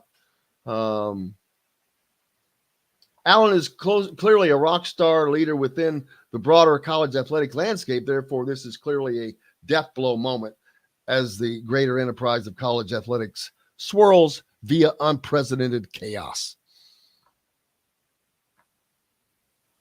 Yeah. Did you get all that? I did get all that. And I mean, it's a mess. I mean, the whole thing's been a mess. So there's just seems like a tornado in Auburn football. Yes. But that's been going on. That's been going on. Cam Newton, man. Yep. But look, I mean, this is the difference. This is the SEC, though. This is the SEC, though. That's the difference. It's the SEC, and you will win at any cost. And LSU is legendary. I'm not saying that stuff doesn't happen in the Big Ten. I'm sure it does, but I don't think it happens on the same scale as it does in the SEC. Maybe well, if it does, they're not getting their money's worth. I mean, look at the suspension. Look at what This is what ticks me off beyond everything. Let's just compare the two scandals. And we've talked about Kelvin Sampson, but look at what happened to Ohio State because they traded those gold pants they get for beating Michigan for some tattoos. And then Jim Tressel got fired. Then they had a postseason ban and all their wins were vacated, which whatever, I don't care. Then you go back and you look at what LSU, and there was a booster who defunded a children's hospital. They win a national championship. There's no punishment. Like that's what ticks me off about this. Again, I'm not saying this kind of stuff doesn't happen in the Big Ten, but the Big Ten usually they usually get far worse punishment for this kind of crap than what you see in the SEC, who seem to never get punished unless it's Missouri or some team they don't really care about. Craig and M apparently are IU football fans. Understand the sentiment saying that American football is boring. It can't be if you're not watching the right team. That's for certain. So what in the world are we talking baseball? Okay, here? so no. This is Michigan. So McNamara is apparently starting game 1 and McCarthy is starting game 2. And then they're going to reevaluate the situation, which I think they play like Hawaii and Colorado State in those first 2 games, or maybe it's Colorado State and Hawaii. So that's a big difference because he's playing Hawaii, who's already played a game, and then you play Colorado State, who's better, who's just inherently a better team probably than Hawaii. I don't know. That I give a crap. Not that I give a crap. I don't care what they do. But just wanted to make sure that thank you, Taterology, for the info. We appreciate you, brother. We got to take a break. I think Dustin's got to take off. I do. That happens. Don't forget to stop by when he's in town. He'll be going by Cabello. Can't wait. Located in the heart of downtown Bloomington, Indiana. Visit Cabello to experience the taste and traditions of the Italian heritage right here in Southern Indiana. Enjoy handmade pasta and house-made desserts located right on the corner on the square in Bloomington, northeast corner. Brother, it's been a fun Monday. Yes, it has. I can't wait to do it again tomorrow. Yep, me too. Looking forward to it. We've got more coming up. Dustin taking off. I hope you have a great day, brother. We'll talk to you again soon. You guys have a great day as well. We got more coming up here on Indiana Sports Beat Radio. Back with it right after this. We'll be right back to the Golf Club at Eagle Point Studios for more Indiana Sports Beat Radio with Jim Coyle, presented by Endeavor Hospitality Group and Andy Moore Honda of Bloomington. Whether you're visiting. All right.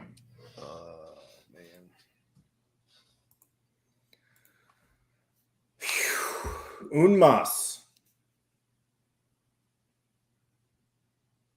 By the way, I'm going to be coming up Friday. For the game? Yep. Oh, cool. To spectate. I'll have a buddy of mine who's an Illinois fan, so that'll be fun.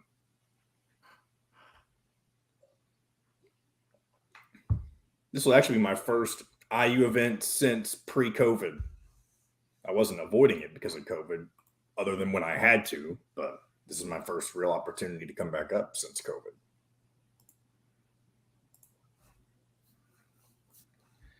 Should be fun, though. Martinsville beat the crap out of Bloomington South.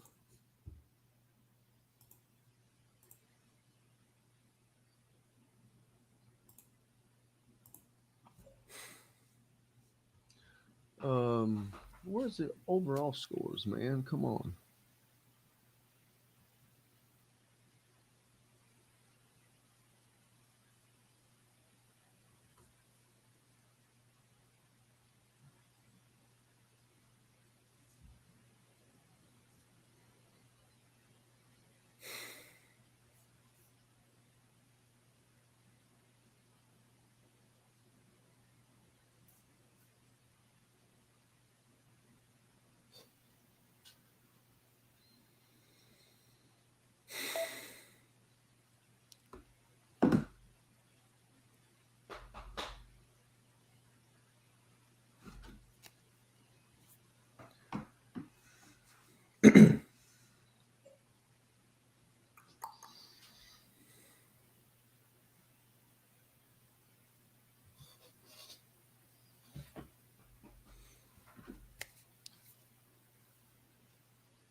All right. I just sent Reamer a little reminder. I'm good with. I know, even if he's not here, I know you're fine, but just let me know. Yeah. All right, here we go. Basketball, football, and plenty more. Simply go to thehoosier.com and sign up. It's free. You can also find full episodes of Indiana Sports Beat Radio on the homepage or on the station every week, Monday through Friday. If we're not on a station where you live, we should be. Ask for Indiana Sports Beat Radio.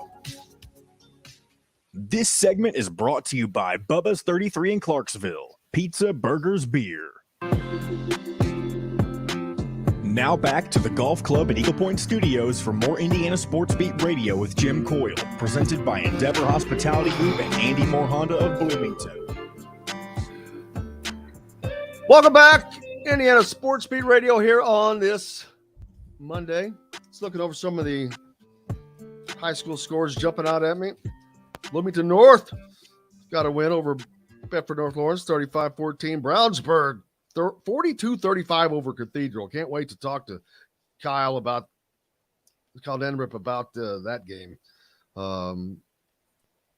or on Wednesday. And Center Grove, 31-27 over Carmel. Just great games, man. And plenty of others around the state that happened. Jim Reamer, did you go to that Carmel game? I haven't been to a Carmel football game in probably 15 years. It's Friday nights. Weekends are tough when it's not high school basketball season to justify going to more high school stuff. I did listen to it. Both teams scored touchdowns in the final, 3 minutes? Carmel scored to take the lead and kind of felt pretty good about it. And then Center Grove marched down and scored again pretty quickly. And Carmel still had, I think, which isn't a lot of time. I think Carmel still had about 2 minutes and 10 seconds to come down and answer. And obviously couldn't get it done. But that was the extent of which I went. Friday nights, Saturday nights around here during the fall I spend that time with my friends and kind of get away from stuff. Just looking at the scores from around the state, I'm like, man, there's just some great games. Like I just talked about Brownsburg Cathedral as a one-score, high-scoring one-score game.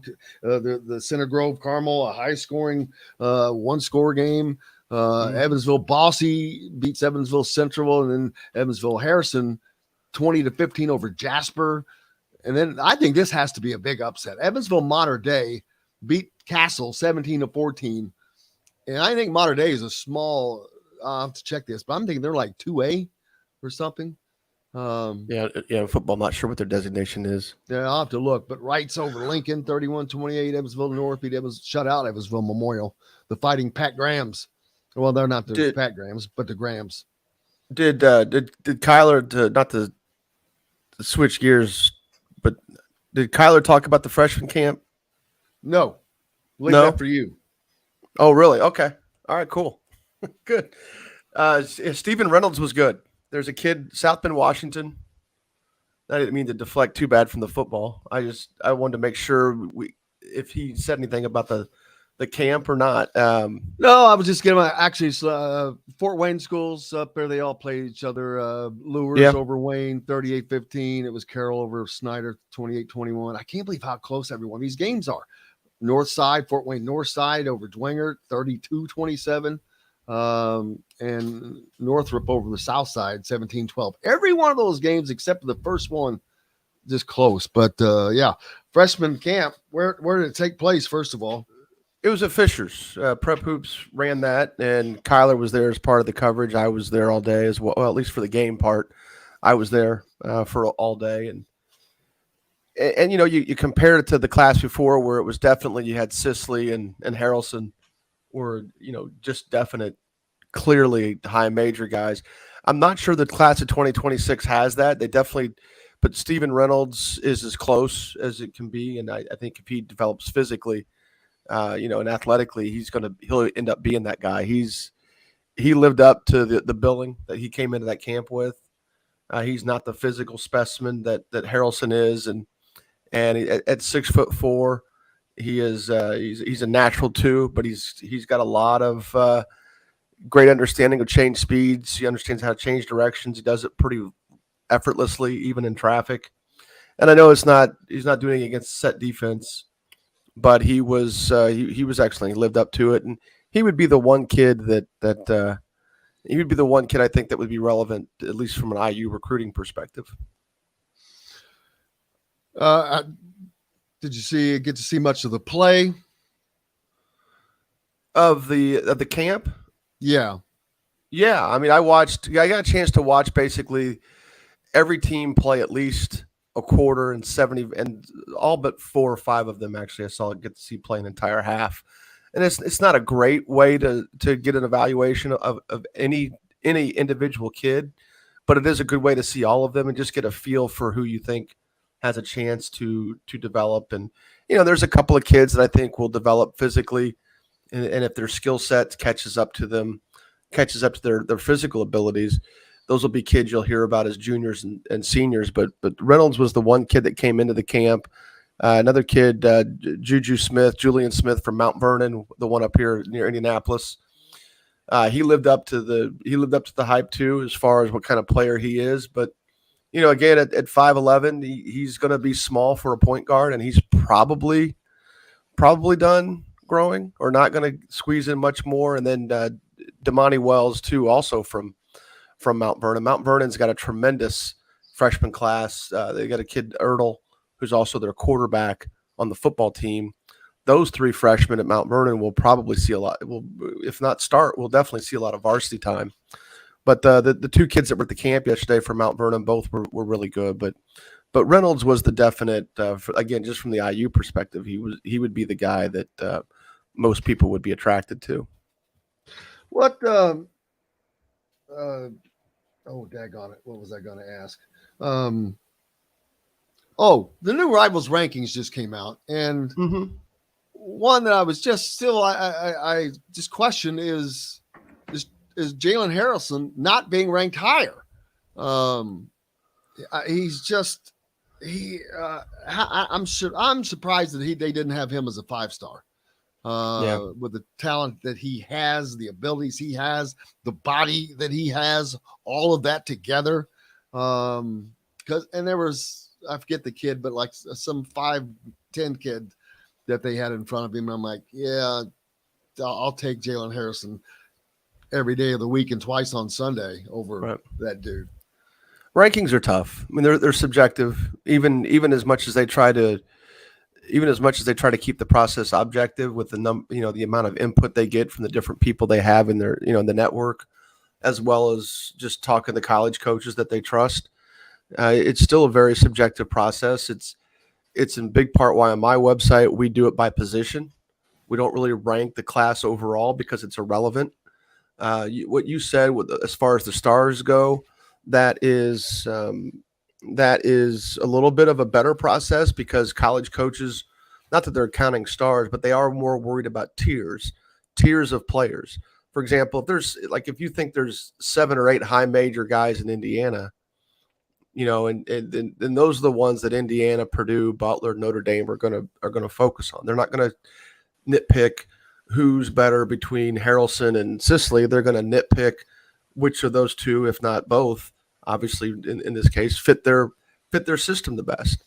They're going to care if they're looking for a point guard. They're only going to want to know about the point guards that are good enough to play at their level. And they're not going to nitpick who you think is better, first or second or third, and in that kind of stuff. But it is a tough process. It might also speak to the quality of the class overall. I don't, without knowing what else is out there in the class of 2025, it might just mean that that's going to be a really good class. Whereas, as I have viewed the class of 2023 is not a very good class, at least from a national perspective. So that's sometimes that stuff plays a role. I don't think anybody that gets Harrelson is putting a whole lot of concern in his overall ranking, and because they know too that it's difficult and it doesn't impact their own set of eyes, which for them as a staff will be the guys they trust the most.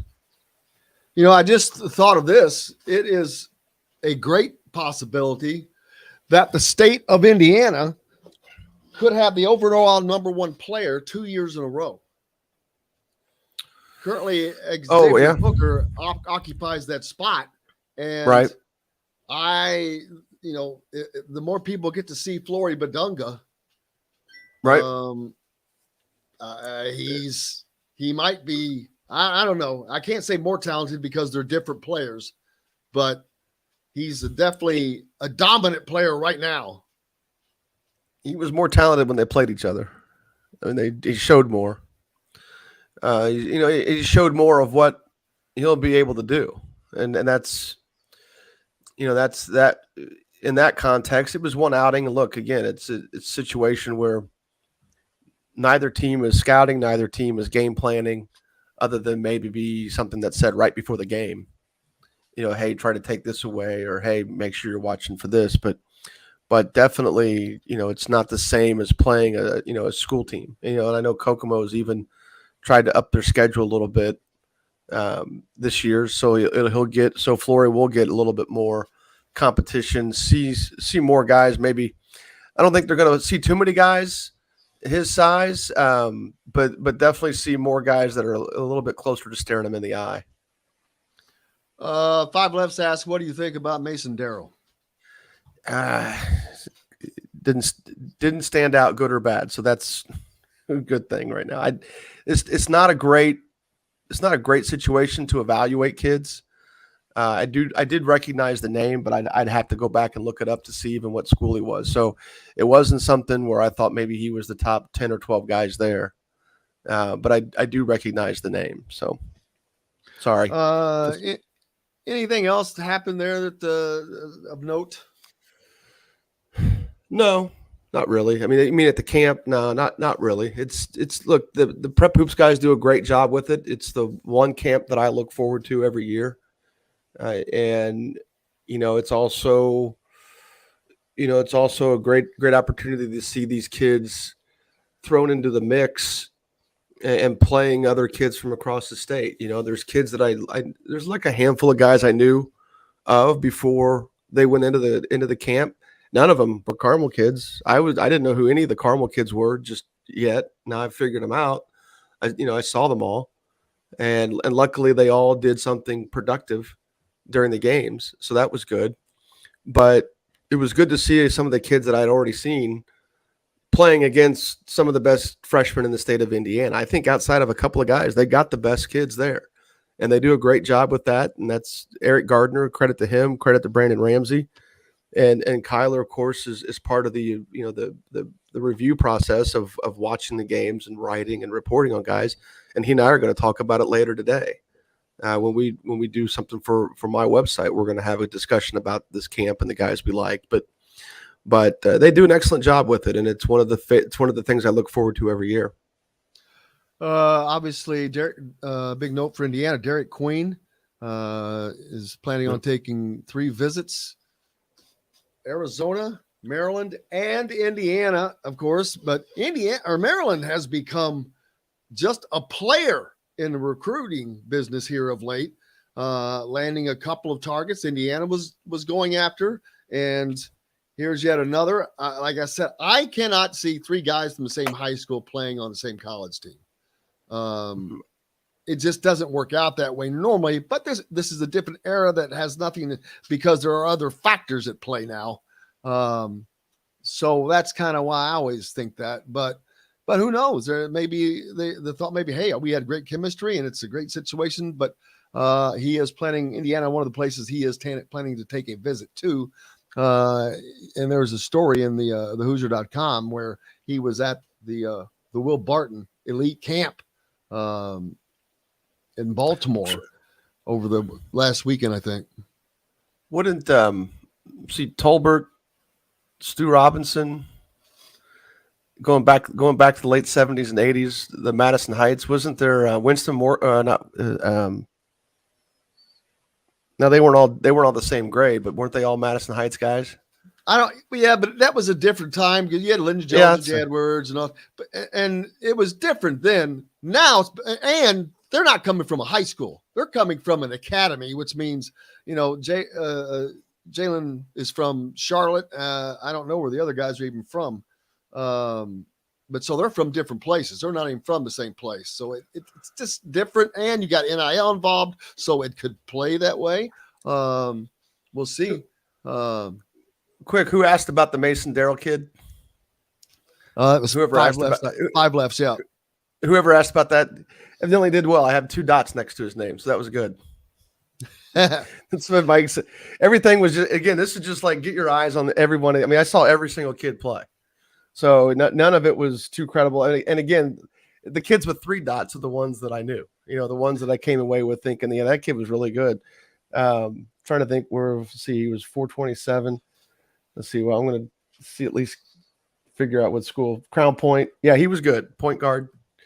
I liked him. He shot the ball really well. And now I can remember who he is. He wore a white T-shirt, shot the ball well. And I thought it was pretty decent playmaking. There's another guard from Crown Point that did well too. Renata looking forward to Friday night lights this week for Indiana as they're playing on high school night, unfortunately. But we have to make do with what it is. But she's looking to have a great time at the game with her family and in-laws and hoping hard for a win. Yeah, that would be good for them. Everybody who's tailgating, who's coming up to tailgate, get those ideas. I need start throwing your ideas in for a great tailgate dish that we're going to start doing from BB's on Fridays. I need ideas. Send them to me however you want to send them to me. There's different ways to message me. You should be able to figure that out. Just best ways on Twitter. Just follow me on Twitter at Jim Coyle ISB and send me a message. My messages are open. What's up for you the rest of the week, man? We're actually getting into the start of the AAU stuff again, as far as talking to families, looking at kids, and we're having we got a workout tonight. And it's how does that mix with the high school? Because now that school's back in session, and I know that I would think that the high school coaches would want their players starting to focus on their business. These guys are all playing in different leagues too. They'll play in a couple of fall leagues. They'll play in my fall league. They'll play in the 3 Stripes league. They will. It's the same as the spring as far as the rules go. We're currently in the in-season or in-school out-of-season part of the rule book that we have to pay attention to, whereas in the summer there really aren't any rules. School coaches are pretty accommodating because I get most of the kids that come to the fall league are through communication with their school coach and their school coach sending kids up. So they look at it. Some of them don't care. Some of them encourage them to play. There's only a couple that would rather them not do anything outside of the program. But, I don't think every now and then a here and there workout with someone else bothers them too much. Also, these guys all have their own individual guy. Most of these kids train individually outside of their school team. So that is definitely continuing. But, yeah, we're having a 75-minute workout tonight. I know I'm going to have the age group I'm moving down to. We're going to have just 4 kids there. I prefer to do smaller groups. We're going to have like our 17-year-old team is going to have a couple of kids in looking at with the 5 or 6 guys that they have that are local. to Indy that are committed. So it'll be good. It'll be a good time to get back in the gym and in my case meet some new people, and in their case, just continue to work on the roster. People meeting people, always great things, man. Hey, I appreciate it. I hope you have a great week. Looking forward to doing it again next week, man. Will do. Thanks. And that's going to basically wrap it up for us today as well. A big thanks to a big loaded show today, man. Big week, opening week. The man, Don Fischer, the voice of the Hoosiers. Always big thanks to have him. It's great to get him started on here. Dustin Dopirak, of course, and Jim Reamer from Courtside, Indiana. Thank you guys, more importantly, most of all, John, the producer, as well. And we're back to do it all again tomorrow. Looking forward to talking to Mike. Dustin will be back. Mike Corsi is with us as well. Chronic Hoosier. We'll see what else we can get scared up. But looking forward to get it done. And hope you guys had a great weekend and now ready for a great week. It's game week, baby. Send me in those ideas for tailgating dishes for the show. Don't forget, and go to your WOW Club and sign up today at your Apple or Google Play Store. For the rest of the guys, can't thank you enough. I'm Jim Coyle, and I will see you on the radio.